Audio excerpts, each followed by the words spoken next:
அப்படிதான் முடிச்சா வர்றதுதான் அம்மை. பெருசா உள்ள ஈக்கடியில் மட்டும்தான் வரும். மற்ற காலத்துல எப்பயுமே அந்த மாப்பழா வாழை வர காலத்துல மட்டும் ஈக்கடி. செனையெல்லாம் வாங்கினா நமக்கு பொருளும் கம்மி விலையும் கம்மி. சரிங்க. அப்படி பண்ணதான் பஞ்சாப் மான்னு சொல்லி வரணும். ஆனம் மாதிரி இருக்கும்.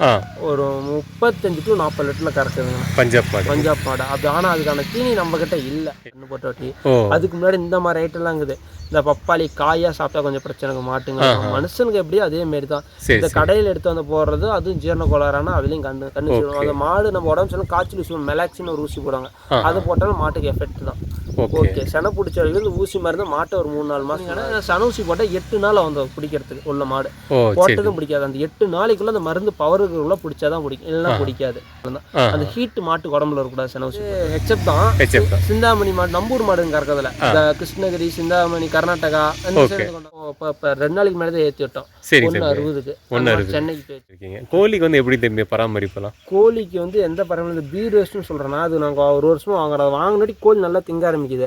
அதை போட்டு இங்கே இயற்கையாக சாப்பிட்டு வருது. அது மாட்டுக்கு தீனியை பொறுக்கிட்டு மாட்டு சாணத்தை பொறுக்கிட்டு அதோடய வருது. அரிசி அந்த மாதிரி எதுவுமே நாங்கள்லாம் போடுறதில்ல. அரிசி இதெல்லாம் இல்லை. அது மாட்டு சாணத்தை பொறுக்கிட்டு அதில் இருக்கிறத பொறுக்கிட்டு காட்டில் பொறுக்கிட்டு இயற்கையாக வாழ்றது. ஓகே. மற்றபடி பெருசாலும் சரிங்க. ஆட்டுக்கு என்ன? ஆட்டுக்கு அதே தட்டுனா வாழலை இங்கே தலைத்தாம்பு வச்சுட்டு வந்து கட்டுற இங்கே போனால் இல்லைன்னா அவுத்துட்டு சோளக்காட்டில் மேய்க்கிறது பொலியில் மேய்க்கிறது ஆட்டுக்கும். ஓகே ஓகே தம்பி. சரி சரி.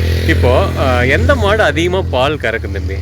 எங்ககிட்ட இருக்கிறது வீட்டு மாடுன்னு சொல்லிட்டு ஒரு பால் மாடு வியாபாரத்துக்கு வரும். அதில் பால் கன்று போட்டு நாங்கிட்ட விலைக்கு அதிகமாக எண்டு வந்து விற்க முடியலன்னா அந்த மாதிரி நாங்கள் பால் மாடை வச்சு அது ஒரு 5 லிட்டர் கறக்கும். நம்ம தீனிக்கு என்னோட தீனிக்கு 5, 17, 18 அவ்வளோதான். 15 18 லிட்டர் ஒரு நேரத்துக்கு கறக்குது. 2 நேரமும் சேர்த்து 2 நேரம் சேர்த்து 18 லிட்டர் அவ்வளோதான். என் தீனிக்கு எவ்வளோ கறக்குது. நான் அந்த மாதிரி மாடுல ஒரு 4-5 மாடு வச்சுக்கிது. மீதி மாடு விற்க முடியல ஒரு 7 லிட்டர் 8 லிட்டர் 3-4 மாதம் சென மாடு இப்படி தான் நாங்கள் நிறுத்திக்கிறோம். விற்க முடியாது எங்ககிட்ட வியாபாரத்துக்கு வந்து விலைக்கு ஆகலை விற்க முடியாதுக்குள்ள குறிப்பிட்ட பட்சத்தில் எங்கள் பாலுக்கு நாங்கள் வச்சுக்கிறோம் மாட்டோம். சரி தம்பி. இப்போ வந்து எந்த ரகத்தில் வந்து அதிக பால் வரும் தம்பி?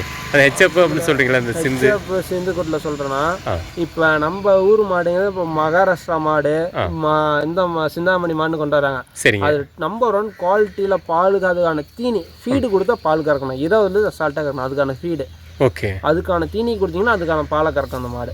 அந்த மாட்டு பேர்? அந்த மாடு வந்து ஹெச்எப் தான். சிந்தாமணி மாடு நம்பூர் மாடுங்க கறக்கிறதுல இந்த கிருஷ்ணகிரி சிந்தாமணி கர்நாடகா அந்த சைடு கொண்டு வர மாதிரி நிறைய. பஞ்சாப் தான் ஒரிஜினல். இங்கே கிராஸ் எடுக்கிறாங்க. கிராஸ்ல அவ்வளோக்கு நம்மளுக்கு இது வராது. கிரில்ல வரல இருக்கு. நம்ம கிட்ட இருந்துச்சு அவ்வளோக்கு வரல. 13 லிட்டர் 14 லிட்டர் 15 லிட்டர் அவ்வளோதான் கறந்துச்சு. சரி சரி சரிங்க. இப்போ அதிகபட்சமாக மாடு வந்து எவ்வளோ தண்ணி பால் கறக்கும் ஒரு மாடு? எது எடுத்தாலும் ஆனால் பஞ்சாப் மான்னு சொல்லி வரணும். ஆனம் மாதிரி இருக்கும். ஒரு 35 to 40 லிட்டர்ல கறக்குதுங்க பஞ்சாப் மாடு. அப்படி ஆனால் அதுக்கான தீனி நம்ம கிட்ட இல்லை. இப்போ நாங்கள் ஒரு 2 மாதத்துக்கு முன்னாடி மகாராஷ்டிரா பஞ்சாப் ஹரியானா மாடுலாம் கொண்டு வந்த ஒரு 2 லோடு ஒரு 16 மாடு வந்துச்சு. சரிங்க. அதில் வந்து பார்த்தீங்கன்னா நல்லா வித்தாச்சு. சரிங்க. இப்போ அதுலேருந்து வந்தது தான் அது ஒன்றே அது கண்ணு போட்டு மாடு கொஞ்சம் உடம்பு சரியாதனால அது ஒரு மாடு மட்டும் நம்ம கிட்ட இருக்குது. அந்த ஹெச்எப் மீதியெல்லாம் அதுவுமே இன்னைக்கு 13 லிட்டர் பால் கறக்குது. காலக்கண்ணுட்டியோட இருக்குது. 13 லிட்டர் பால். மீதி எல்லா மாடும் சேல்ஸ் ஆயிடுச்சு. சென்னைக்கு கடைசியா ஒரு மாடு கண்டு போட்டா கொஞ்சம் உடம்பு சரியில்லை சத்த போலன்ட்டு இப்போ 2 நாளைக்கு மேலே ஏற்றி விட்டோம். 160க்கு சென்னைக்கு போயிடுச்சு. அது பெரிய பெரிய பண்ணக்காருக்கு நல்லா மெயின்டைன் பண்றீங்க மட்டும் தான் இருக்குது. நம்ம லோக்கல்ல மெயின்டைன் பண்ணாங்கலாம் தரதில்லை. வாடகை ஒரு வண்டிக்கு 1 லட்சம் 1.25 லட்சம் 1.5 லட்சம் அது போலீஸ் தயாராகுது. சென்னை தாண்டி தான் நம்ம மாடு கொண்டாடுறோம். அது எவ்வளோ வச்சுதான் ஆனால் அதில் ஃபுல்லாக லாஸ் ஆயிடுச்சு. சரிங்க தம்பி. இப்போ ஒரு கண்ணுக்குட்டி பயிராகிறதுக்கு எத்தனை மாதம் தம்பி ஆகும்? கண்ணுக்குட்டி பயிராகிறதுக்கு கிட்டத்தட்ட 1 to 1.5 வருஷம் நல்லா தீனி கொடுத்தாங்கன்னா 1 to 1.5 வருஷத்துல வந்து 8 மாதம் 7 மாதம் அது சரியா பின்னாடி வந்து கண்ணு வீசுறதுக்கான சத்து இருக்காது. 1.5 வருஷத்துக்கு மேலே செனைக்கு வர கண்ணுட்டி போட்டால் தாராளமாக செனை பிடிக்கும். அது 1.5 வருஷத்து வரைக்கும் நம்ம பை சத்து இல்லை. அது இல்லைன்னா கலப்பு அந்த கலந்து நொச்சின்பாங்க. அதில் வந்து மூக்கல்லை போட்டு ஒரு 15 நாளைக்கு தண்ணி கட்டி பை வளர்ச்சி வந்துட்டி ஊசி போட்டால் நல்லா செனை பிடிச்சிக்கும். ஊசி போட்டு மாடு வந்து தூக்கி கட்டி கூலிங்கான மரத்தடியில் கட்டணும். சட்டெல்லாம் அட்டைகளை ஹீட்டு அங்கதால கட்டக்கூடாது. ஒரு 10 நாள் கூலிங்கான சன ஊசி போட்டால் 8 நாள் வந்து பிடிக்கிறதுக்கு உள்ள மாடு போட்டதும் பிடிக்காது. அந்த 8 நாளைக்குள்ள அந்த மருந்து பவருக்குள்ள பிடிச்சாதான் பிடிக்கும், இல்லைன்னா பிடிக்காது. சரி சரி சரி. அப்புறம் இந்த சூபாபில் தட்டுங்கிறாங்களா அந்த சொனத்தட்டு போடக்கூடாது மாட்டு. அந்த 8 to 10 நாள் செனை பிடிக்கிற வரைக்கும் தான் அந்த ஹீட் மாட்டு உடம்புல இருக்கக்கூடாது. செனை ஊசி போட்டு ஓகே. அந்த நேரத்தில் அந்த புண்ணாக்கு தண்ணி வைக்கக்கூடாதா? இல்லை அதெல்லாம் சத்தா வைக்கலாம். ஹீட்டான பொருள் மாட்டு கொடுக்கூடாது அந்த நேரத்தில். ஓகே ஓகே தம்பி. சரி தம்பி. இப்போ வந்து செனையான மாட்டுக்கு எது போடலாம் எது போடக்கூடாது தம்பி? செனையான மாட்டுக்கு செனை பிடிச்சா அந்த காட்டில் மருந்து அடிச்சு போடுறாங்களா அது போடக்கூடாது.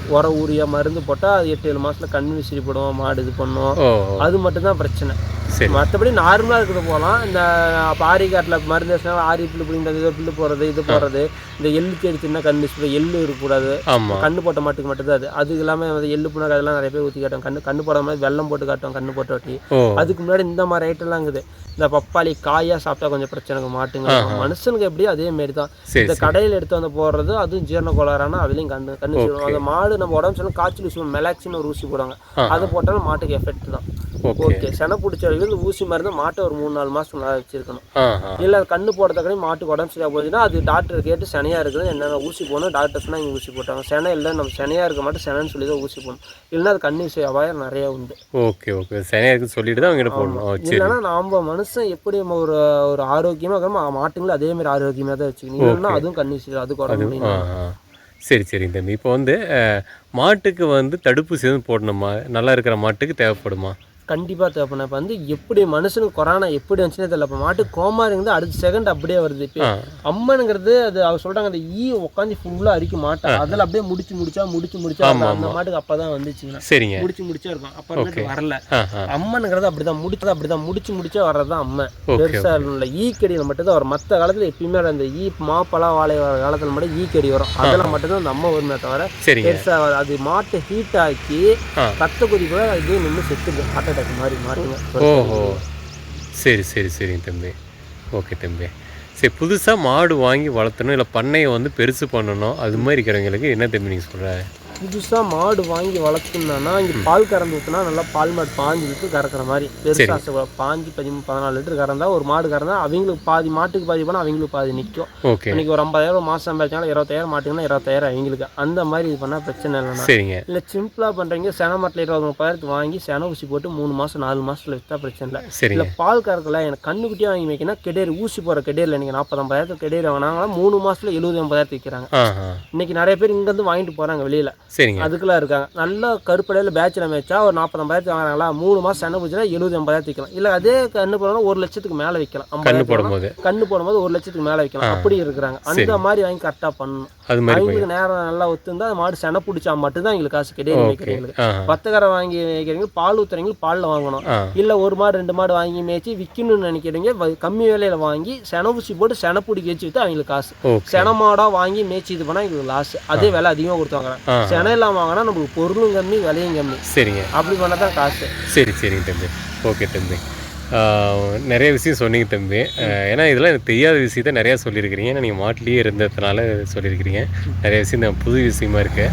தேங்க்ஸ் தம்பி, நிறையா பேருக்கு பயனுள்ளதாக இருந்திருக்கோம். நம்ம அடுத்த வீடியோவில் பார்க்கலாம் தம்பி. தேங்க்ஸ் தம்பி.